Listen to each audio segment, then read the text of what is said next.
Welcome to another watercolor tutorial for beginners.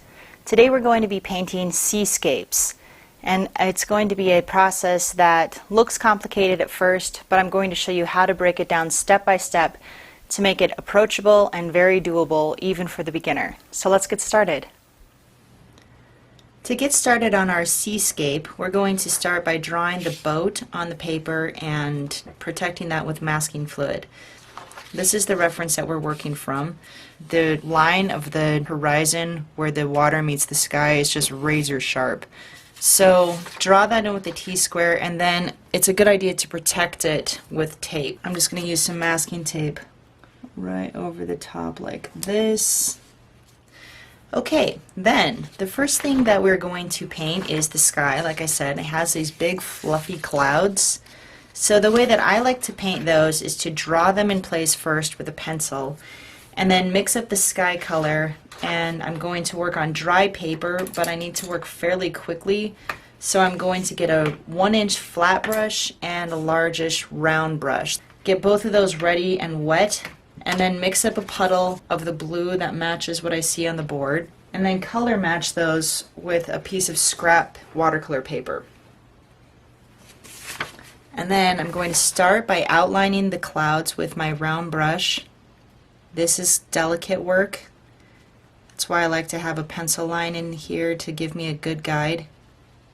And this is why I protect the boat so that I can go right over the top like this. See, once I have it outlined, then I can immediately go back in with some more color and some more intensity and darken it up. So you go like this, and then outlining again carefully on the bottom side, and then as soon as you have the clean line, you can go back and you can start to go faster. You need to work quickly so that the paper doesn't start to dry on you. That's what this 1-inch flat is for as well, so that I can go in and then I can quickly fill in before that has a chance to dry.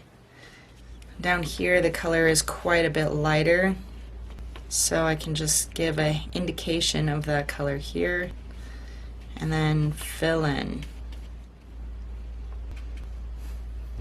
Then down by the horizon it gets really light, so I can basically wash over the bottom, the entire bottom of the picture frame like this.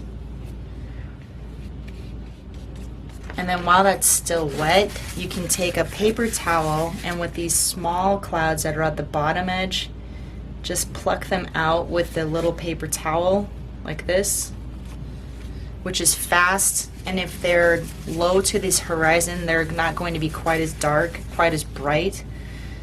So this pull-out method can work well here. Then I'm going to break into this fluffy cloud before it has a chance to dry and make these shapes a little bit more broken up, a little bit more interesting. Maybe I'll add a few of these fluffy clouds up here as well. The hardest part is trying to make everything look like a uniform sky with all of these broken up shapes on the top of it. And then before it has a chance to dry a lot, I'm going to go back in with an angled flat shader brush like this, get it damp, and just soften out some of those edges so that you'll have a combination of hard edges and these soft lost edges, and that's exactly what you see in a cloud. And then what you also have are these shadow shapes on the cloud down here. So get some purple mixed up on the page, color match that, and then use a largish brush. I like to go on the side and just add some of these shadow shapes. This helps to give the cloud dimension and make it look like it's not just flat cut out against the sky, but it has something going on. So some shading, some shapes, that same roundness that clouds typically have. And then I'm going to drop in some different colors into the shadows and let them mix on the page. So I've got some purples, some different shades of blue, some darks, some lights. Let it all mix together and just use your round brush, pushing and pulling like this to get the sense of that mottled shading going on there.